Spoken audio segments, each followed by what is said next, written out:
Varios fiscales y la propia Fiscalía General de la Nación vienen siendo objeto de cuestionamientos fuertes en las últimas semanas.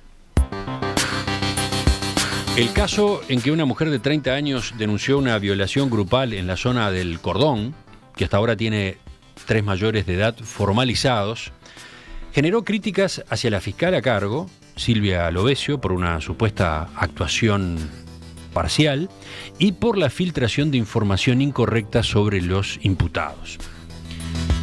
Pero además, el caso derivó en una investigación penal de oficio al periodista Ignacio Álvarez por haber divulgado en su programa audios con contenido íntimo de los hechos denunciados por la mujer el 23 de enero pasado sin tener consentimiento de la víctima. Esa segunda investigación generó aún otra polémica a propósito del Ministerio Público, ya que la fiscal Mariana Alfaro, con autorización de la jueza Patricia Rodríguez, pidió allanar el domicilio y la radio donde trabaja Álvarez, es decir, Azul FM. La medida encendió alarmas ante la posibilidad de que en el procedimiento se violara el secreto de las fuentes periodísticas, un principio básico de la libertad de prensa. Para examinar todo este escenario, vamos a conversar a partir de este momento con el fiscal de corte, Juan Gómez. Doctor Juan Gómez, buen día, gracias por visitarnos. Buen día, es un gusto estar acá. Estamos dispuestos a conversar y en la medida de nuestras posibilidades a aportar a los oyentes, sobre todo información, ¿no? Hemos sostenido y seguimos creyendo que una sociedad bien informada es más libre. Empecemos por la iniciativa que usted tomó la semana pasada. Usted intervino de oficio en este caso, el de la difusión de los audios, ¿no? Lo hizo unas horas después de que varios dirigentes del Frente Amplio anunciaran que iban a presentar una denuncia contra el periodista por la divulgación sin su consentimiento de audios donde aparece la joven que denunció haber sido víctima de una violación grupal. Mi primera pregunta es, ¿por qué optó por esa intervención de oficio? Porque podría haber dicho, ya hay una denuncia, la del Frente Amplio, que siga ese curso, ¿no? Bien, en primer lugar, yo no me guío por intervenciones de otros grupos, en este caso que usted menciona, un grupo o un partido político. Yo me guío por la responsabilidad que tengo por ley de proteger, de asistir a las víctimas, y obviamente en este tema tuve una proyección mayor, un análisis concienzudo. Yo llegué a esa conclusión en horas de la noche, previa al día siguiente ordenar una investigación, por el sencillo hecho de que las víctimas normalmente son las personas más desvalidas en todo el curso de un proceso, de una investigación penal. Y en el sencillo razonamiento de decir, esto pasa, se divulga, lo que no corresponde, lo que la ley prohíbe, habrá otras víctimas que se animarán a plantear su caso, habrá otras personas que no podrán, por ese temor precisamente de que su situación sea trasladada a un medio de difusión, de llegada en la gente, y que su caso, en vez de ser considerado en un tribunal de justicia, pase a ser considerado en un medio de difusión. Por eso tomé la razón, no pensando en otra cosa que cumplir con un mandato legal que es proteger y asistir a las víctimas. Pero usted en realidad pedía 2 investigaciones. A usted le preocupaba la eventual comisión de 2 delitos, ¿no? Uno, la presunta vulneración del artículo 92 de la ley 19.580, violencia basada en género contra las mujeres, que impide divulgar contenido íntimo de orden sexual sin el consentimiento de las personas involucradas.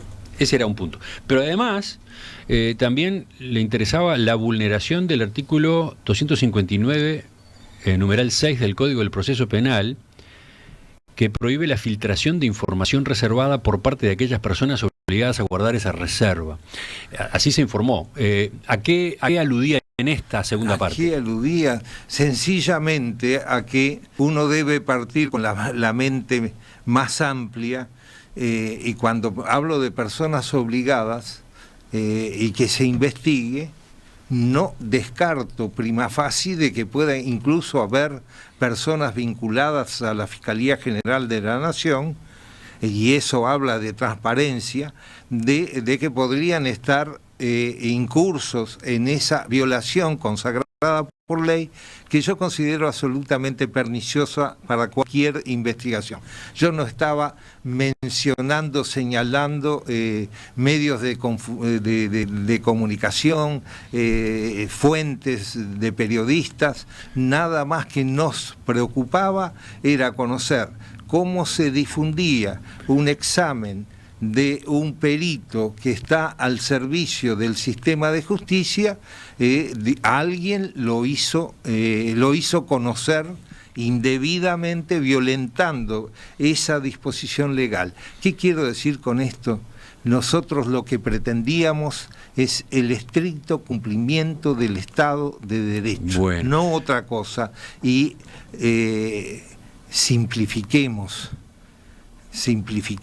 las cosas y no vayamos a caer en una, o por lo menos es mi propósito, en una situación de caos que no debe existir, que felizmente no existió y que no existirá, en el sentido de violentar derechos consagrados constitucionalmente y legalmente respecto a la actividad de los periodistas. Bueno, vamos a eso. Se ¿Sí? Está adelantando a la pregunta siguiente.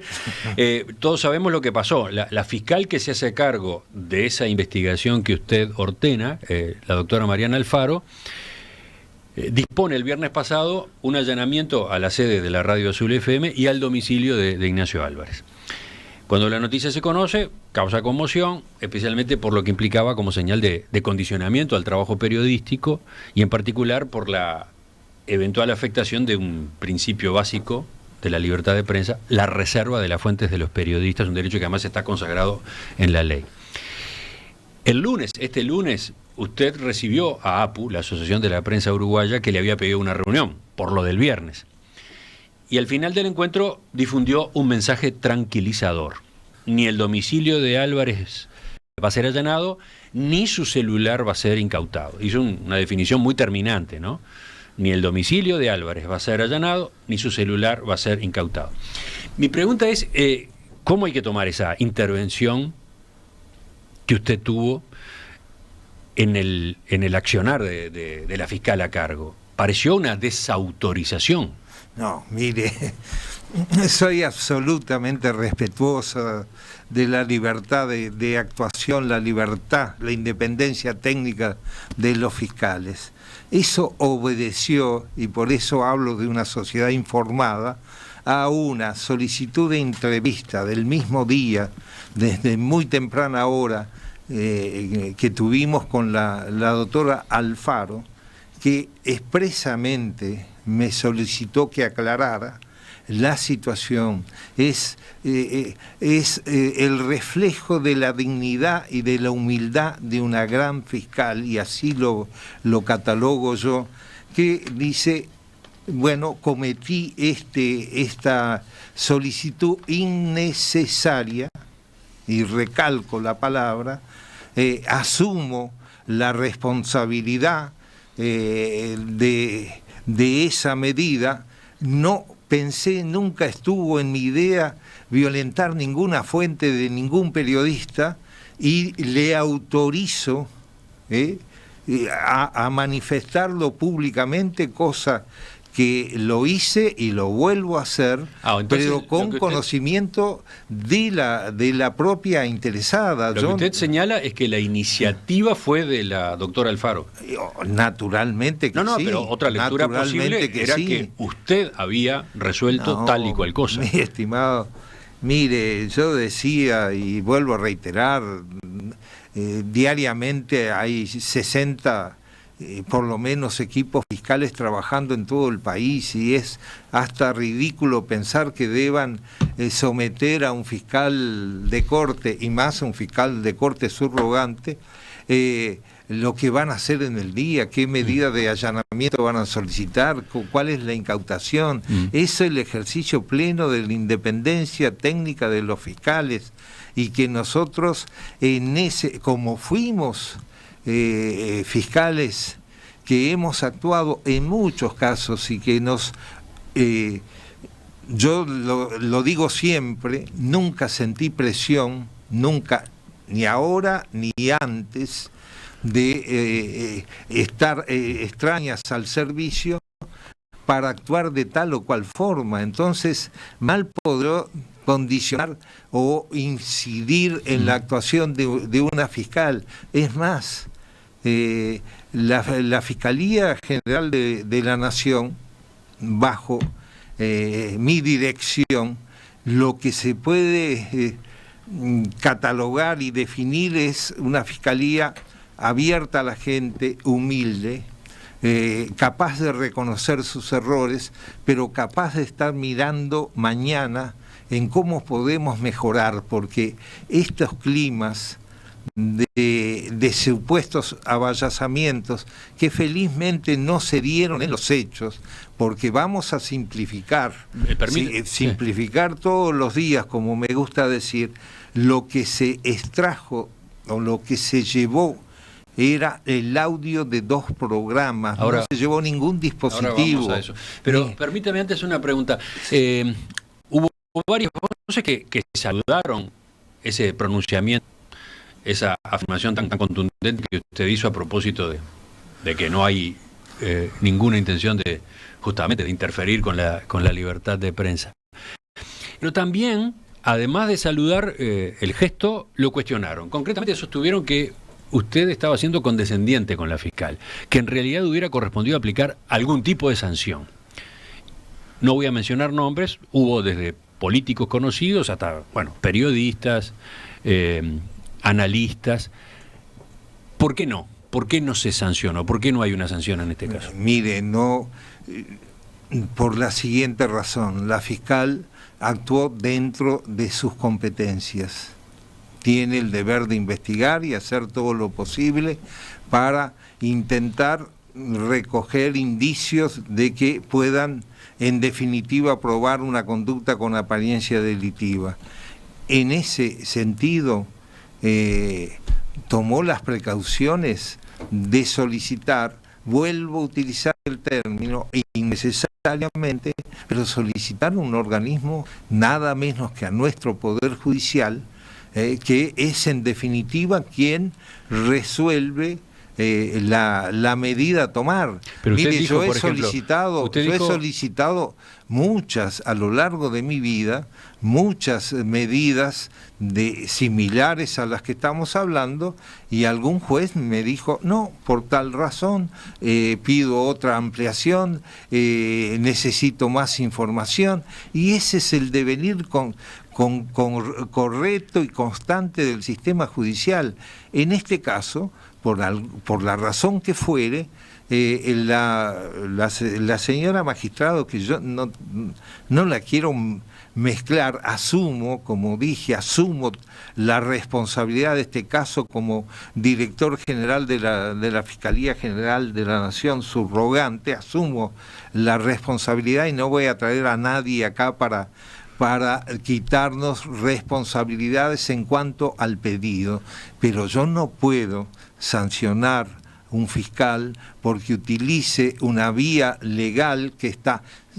Puedo considerar luego, como ella lo hizo, con el diario del lunes, como le gustan decir a la gente, digo, me di cuenta que fue innecesaria. Mire, me di cuenta que podía afectar otros intereses tan importantes como la reserva de las fuentes. Me di cuenta que el periodista podía tener... ¿Y no es grave eso, que se haya dado cuenta después? Bueno, pero es grave si se hubiera cumplido. A ver, si se hubiera cumplido, ahí sí analizaríamos realmente la conducta, pero no se cumplió. Y no solo no se cumplió, no solo no se cumplió, vuelvo a reiterar, lo único que es lo que puede pedir cualquier operador a una dirección de cualquier medio de comunicación, que también son medios de comunicación públicos, que también son nuestros. Está bien, usted dice que no se cumplieron determinados extremos, pero el pedido, audios. Sí, pero el pedido que hacía la fiscal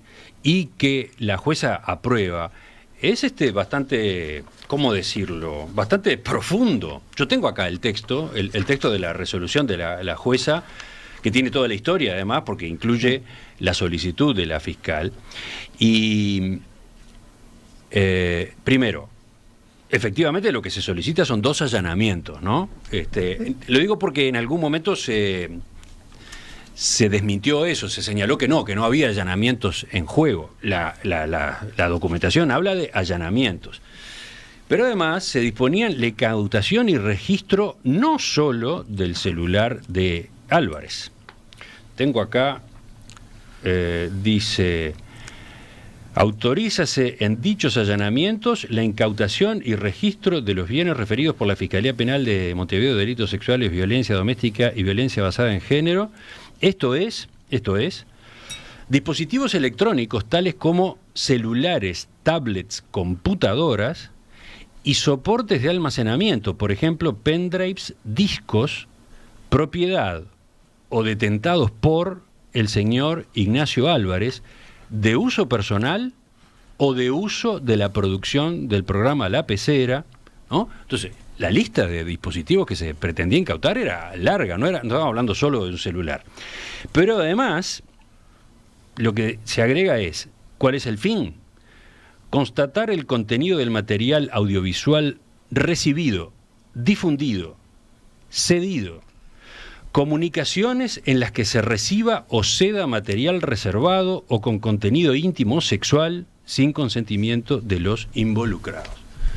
Es cierto que esto no se terminó ejecutando, pero esto es lo que se pedía, esto es lo que se pretendía. Bueno, pero y eso es lo que yo he dicho, y no creo que el ciudadano no tenga el entendimiento de comprender de que la propia persona que solicitó eso, reitero, una fiscal muy competente que contamos en el Ministerio Público, termina admitiendo fue un error. Y bueno, si acá no se admite errores a nadie, yo no voy a venir a marcar error de otros operadores porque no es el estilo, pero son conductas humanas y son conductas humanas que felizmente no llevaron a ningún resultado de todo lo que usted me mencionó, y que lamentablemente, vuelvo a decir, fueron en un pedido innecesario,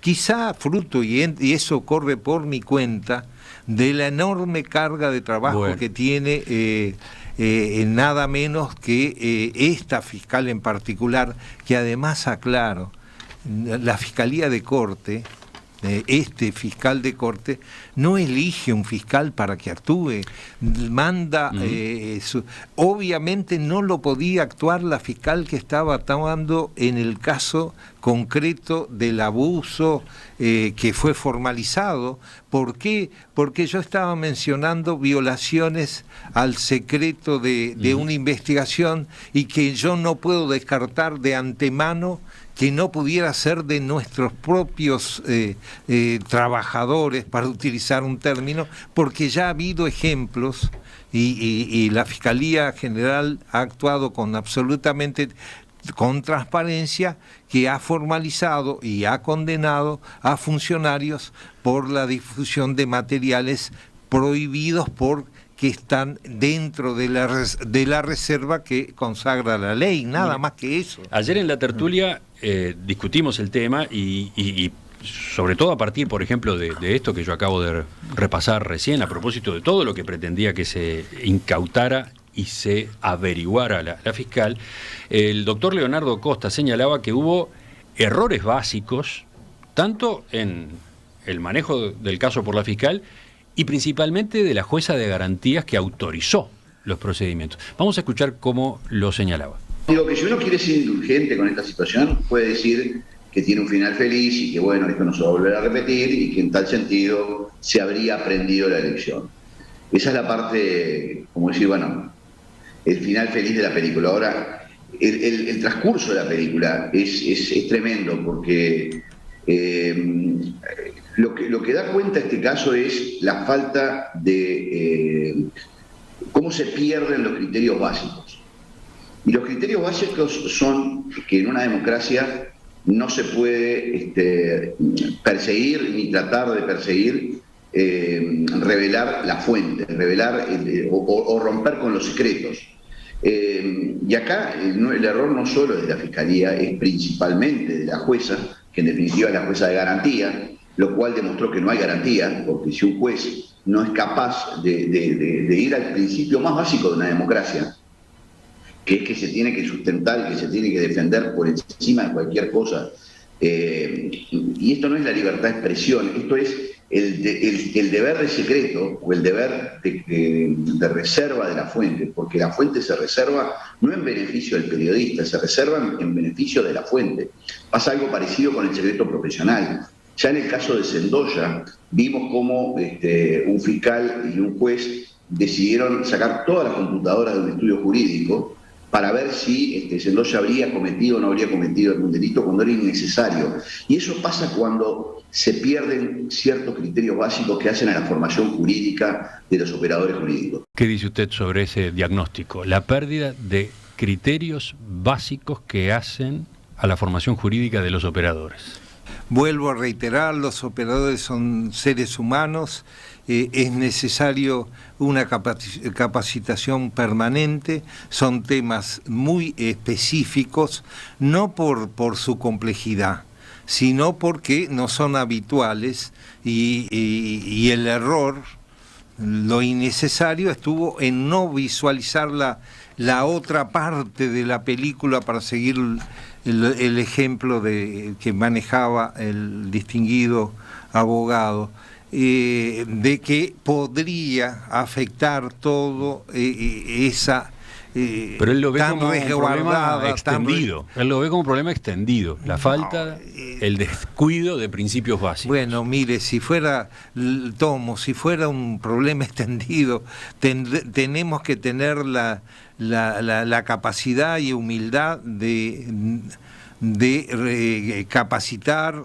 de conversar no solo entre fiscales, jueces, operadores, porque la libertad de expresión, guste o no guste, no es un derecho absolutamente ilimitado. Eso está claro. Uno tiene que tener cuidado, y la Convención Americana de Derechos Humanos prevé el mecanismo de la limitación de cualquier libertad, y en este caso concreto era la intimidad de una persona. Sí, de acuerdo, pero también hay otras bases que son inamovibles. Con la garantía de que sea por ley, no es que se le ocurra a un fiscal, sino que una ley establece esa limitación, que es el caso concreto, ¿no? A veces pero fíjese de vuelta, entender. Regreso al del doctor Costa. Él decía, acá hubo un pedido de allanamiento que paró por la alarma pública que generó. Si esto hubiese ocurrido contra un periodista de una ciudad ignota del interior, capaz que pasaba desapercibido, es muy grave. Bueno, esa es una presunción que que por supuesto es del doctor Costa. Yo confío plenamente en la capacidad de nuestros fiscales, que como seres humanos pueden cometer un error y tener la dignidad y la humildad de señalarlo públicamente y de corregirlo. Y nuestra responsabilidad es intentar por todos los medios, es de mirar para adelante, que no vuelva a ocurrir, porque estas son cosas institucionales que hacen al buen nombre del Estado de Derecho que rige en el Uruguay, y que eso no nos permitimos poner en riesgo de forma alguna. Le dije a los periodistas, lo repito hoy, trabajen tranquilos, utilicen sus fuentes, critiquen y mire si habrá derecho de libre expresión de pensamiento cuando diariamente, y eso es una cuestión que me permito señalar, porque a veces evade lo que yo considero el respeto a los seres humanos, quizá por viejo, pero me permito señalar que hay tanta libertad de expresión de pensamientos, tanto en redes como en medios de comunicación, que en 20 minutos decenas o cientos o miles de personas estarán diciendo: no comparto lo que dijo fulano de tal, en este caso el doctor Gómez, o comparto, y algunos me estarán descalificando, y como persona pública lo tenemos que aceptar. Me encantaría siempre, no me da el tiempo, de las personas que descalifican rápidamente a otros operadores, de tener la oportunidad de sentarme 5 minutos. ¿Usted conoce, está informado realmente de lo que sucede? ¿Usted está informado de los recursos que tenemos para luchar? Y bueno, me gustaría que fuéramos por ese lado enseguida. ¿Le parece? Hacemos una pausa y ya volvemos. Doctor Gómez, lo último que usted señalaba al final de la primera parte de la entrevista engancha, de algún modo tiene que ver con otro planteo que se escuchó esta semana en las tertulias de En Perspectiva. El abogado Martín Bueno sostuvo el lunes que parte de los problemas que se dieron en este caso se deben a una mala calidad del servicio que brinda el sistema judicial. Sostuvo que ese no es solo su punto de vista, sino un comentario generalizado entre sus colegas en los pasillos de los juzgados. Lo decía en estos términos: se trabaja muy mal en el Poder Judicial y en Fiscalía. Muy mal. Y se trabaja muy mal. Esa es una afirmación que tendrías que explicar un poco mejor. A ver. Exactamente. Y por 2 motivos se trabaja muy mal. Un motivo es la falta de recursos. La falta de recursos económicos, de equipos humanos preparados para encarar temas complejos. Ahí tenemos, en el diario El País salió una entrevista donde los técnicos que hacen pericias dicen que sacan pericias súper delicadas, de las cuales depende, por ejemplo, que un padre puede haber un hijo, depende la separación, depende de que la sacan como chorizo y que tiene cientos que no ven. O sea, trabajan muy mal. Eso es el primer tema. Y eso es un dato que cualquiera que está en el sistema de justicia involucrado sabe que se trabaja mal, porque hay pocas capacidades humanas. No hay equipos.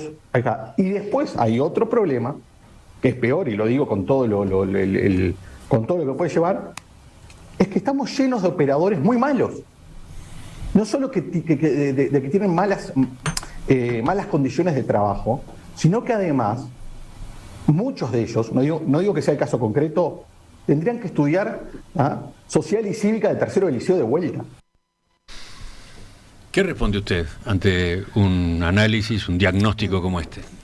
Mire, podría compartir la primera parte de la exposición, no en cuanto a que se trabaja tan mal, sino que la ausencia de recursos es un tema que hemos mencionado más de una vez, y que uno aspira con menos virulencia de que el sistema político advierta y atienda en algún momento los pedidos que pueden hacer los distintos grupos vinculados al proceso penal,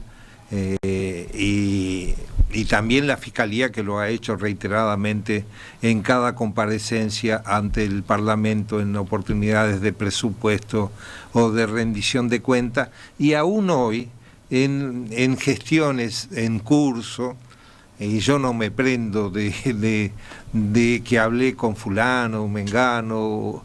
Yo en eso trato de ser positivo y de buscar soluciones, de plantear situaciones, de mostrar la necesidad de recursos.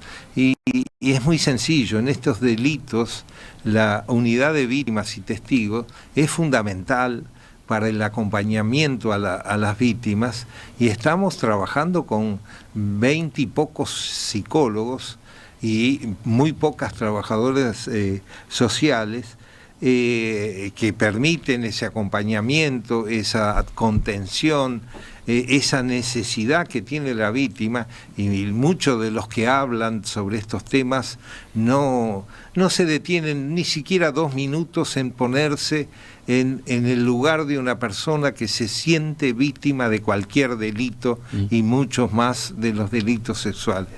Y no tienen, y analizan el tema muchas veces, y permítame la expresión, con una ligereza que a veces asombra.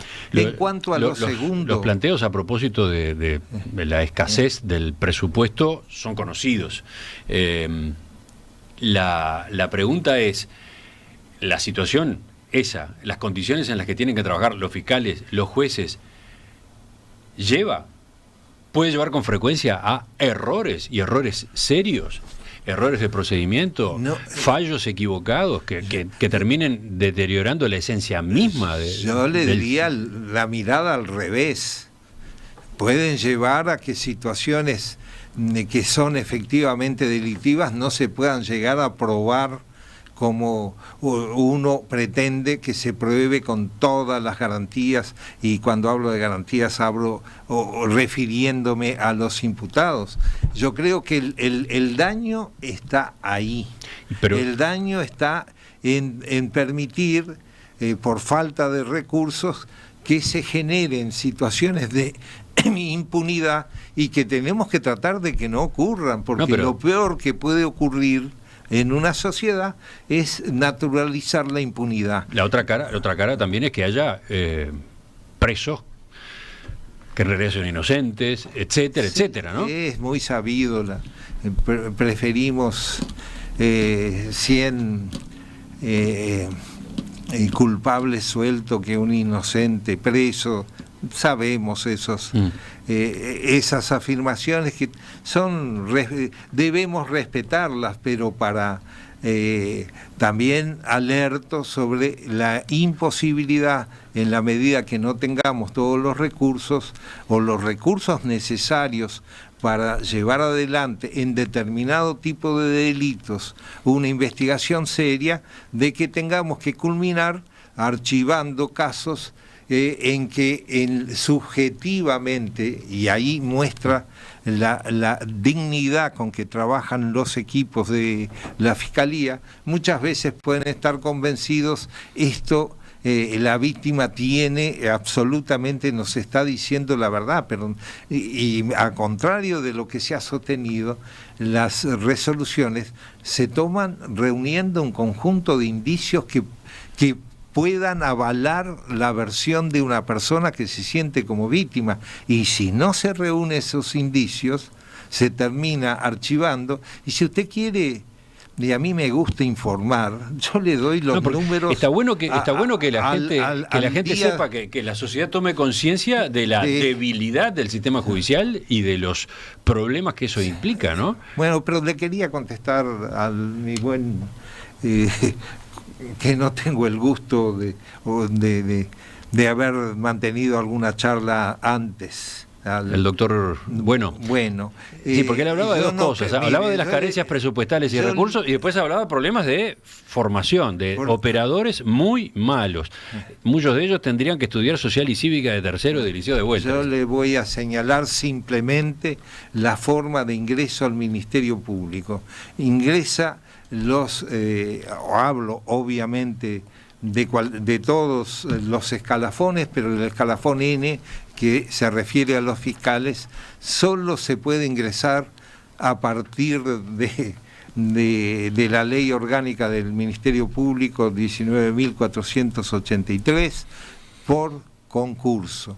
¿Qué significa eso? Por un estudio detallado, decir, de todas las situaciones que hacen a la vida de una fiscalía. No se lleva personas que estarían para recibir otro tipo de formación licial. Se hace un concurso con tribunales absolutamente capaces, en algún caso formado hasta por catedráticos grado 5 de nuestras facultades. Es decir, en eso, y además, lo digo con el mayor respeto, nuestra preocupación permanente de recibir capacitaciones. El derecho es dinámico, las situaciones son dinámicas, las situaciones que importan hoy pueden no ser tan trascendentes como otras que puedan surgir mañana, y el que diga que sabe todo, perdóneme, yo no lo voy a creer. Los seres humanos estamos constantemente aprendiendo, y la Fiscalía General de la Nación de este tema aprende la necesidad de utilizar sus magros recursos también en capacitaciones. Y concretamente, ¿a qué alude? ¿Que han tomado alguna resolución en ese sentido? A partir de estos hechos? Ya hemos tenido contacto con la representante de UNESCO para crear una serie de mesas, no solo para los fiscales, sino para todas las asociaciones que tengan interés en estos temas, de debatir, de analizar. Yo no creo, y lo digo con mucho respeto, que se pueda señalar que únicamente un fiscal o yo estoy equivocado en determinado tema, y que no tengamos que también reflexionar sobre cuál es el alcance efectivo de una libertad de expresión de pensamiento que defendemos a capa y espada, si admite, como ya lo señalé, algún tipo de limitación, cuándo, dónde, y evitar estas tormentas, que yo las califico de verano, y espero que todos hayamos sacado algo positivo de todo esto y transmitamos a la gente a más absoluto apego al Estado de Derecho. Eso no hay sistema democrático si no respetamos a capa y espada la plena vigencia de los derechos humanos de cualquier persona, de todas las personas, porque la Constitución así lo manda. Doctor Juan Gómez, yo le he ido planteando una serie de preguntas. Confieso que me quedan varias en el tintero ahora que se nos termina el tiempo de la entrevista, pero vi que usted vino con algunos papeles, y recién en algún momento, en alguna de las respuestas, fue en la dirección de dar números, por ejemplo. ¿Qué es esa tabla ahí que tiene arriba de la mesa? Esa tabla, sigo insistiendo que me gusta una sociedad que esté informada. Al 31 de enero del 2022, en investigación, y a partir de la vigencia del Código de Proceso Penal, el 1 de noviembre de 2017, tenemos 6.917 investigaciones relacionadas con delitos sexuales. 6.917, de las cuales señalo las más relevantes en cuanto a número: 3.628 por abuso sexual, 1.505 por atentado violento al pudor, 533 por violación, por retribución o promesa de retribución a personas menores de edad incapaces, 63. Esos en números gruesos en todo el país. En proceso, que significa ya formalizado, tenemos 343 casos, de los cuales la mayoría es por abuso sexual especialmente agravado, 38, atentado violento al pudor, 81, violaciones, 47, y dejo de lado otros números para no ser tediosa esta explicación. Pero lo más importante, cuando se dice la Fiscalía General de la Nación no presta atención a estos casos, y digo, el esfuerzo es permanente. Casos resueltos, tenemos 1.983 casos resueltos, 657 por abuso sexual, 662 por abuso sexual especialmente agravado, por atentado violento al pudor 546, y así podríamos seguir, lo que hace un total de 1.983 casos ya con sentencia ejecutoriada, investigado. Pero de un total de denuncias que eran casi 7.000. De denuncias 6.917, hay 6.241 casos que fueron archivados, que es lo que digo que muchas veces cuando hablamos de recursos, la mirada debe ser hacia dos lados. Recursos porque que nos impidieron conseguir la plena prueba para acusar a una persona, y en estricto apego al Estado del Derecho se concluyó no tenemos pruebas suficientes y se archiva el caso. Estos números, muy sencillos, pero hablan primero de transparencia, segundo de que la Fiscalía General tiene especial interés en la protección de las víctimas y también de los testigos, y que seguirá en ese camino, que tiene la humildad y la dignidad de, si se equivoca, aceptarlo, y seguirá formando a sus fiscales, a quien este señor viejo tiene el deber, mientras esté al frente de la institución, a defender al cuerpo de fiscales de la República Oriental del Uruguay, que está conformado por aproximadamente 350 fiscales, y que diariamente, silenciosamente, están trabajando al servicio de la sociedad. Y creo que sentarnos a tirar piedras, yo prefiero que me tiren ideas, y hay ideas ya con otros grupos, porque los seres humanos deben ser capaces de comprender cuando estamos yendo por un mal camino, y estamos yendo por un mal camino con la falta de respeto a personas abnegadas que trabajan, y por el fácil señalamiento de conductas, de errores, de alineamientos que no existen. Este fiscal tiene la masa absoluta. Aquí está aludiendo, por ejemplo, a la crítica que se le ha hecho a la fiscal a cargo del caso que está denunciado como violación grupal. Cuando ligeramente señalan más allá, yo admito la crítica. Se ha señalado que sus planteos públicos no han sido imparciales. Bueno, admito la crítica, pero no admito el desprestigio de cualquier persona, y no lo hacemos respecto ni a jueces ni a abogados, y respetamos. Y a veces yo sí lo puedo soportar, me pueden decir lo que se me cante. ¿Sabe por qué? Y creo que estoy terminando, porque me siento libre, porque lucho por la libertad, y lucho por la gente, y por la gente que muchas veces no tiene posibilidad de acceder a la justicia, y tenemos que darle ese derecho de acceder a la justicia sin el temor de que, además de que pudieron o sufrieron ataques a su integridad, a su libertad sexual, se vuelvan en realidad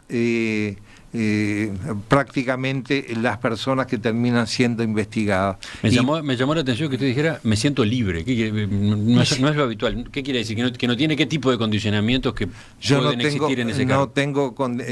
Mire, significa lo siguiente: yo no tengo ataduras, y quizá es una situación no deseable, pero a mí me otorga la libertad yo no dependo de opiniones que respeto muchísimo, de partidos, Yo no estoy...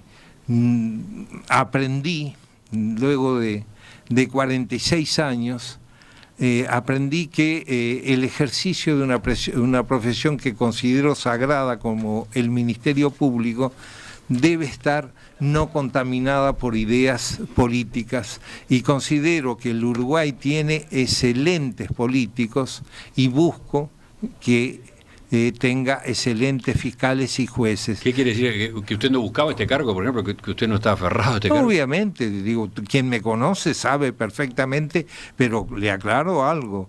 Yo no buscaba este cargo, no tenía ninguna razón para no acceder a una cuestión que personalmente podría ser un honor ser fiscal adjunto de corte. No pensé que el fiscal de corte titular, nombrado por todos los partidos políticos en su momento, se fuera a retirar tan pronto. Y bueno, eso es una imprevisión mía y yo la asumo. Pero, otra cosa, yo cumplo con las obligaciones legales hasta el momento que tenga que cumplir. Me guste o no me guste, me canse o no me canse.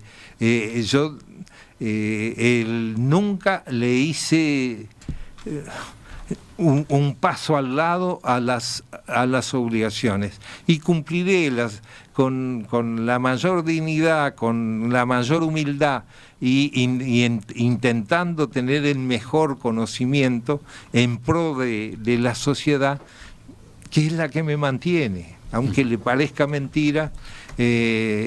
Cuando ya le diría a miles de personas que no me conocen, me ven en la calle y me dan el aire ese necesario de seguir luchando, ¿no? Doctor Juan Gómez, fiscal de corte, le agradezco que nos haya acompañado esta mañana. Fue un gusto y le deseo una buena tertulia.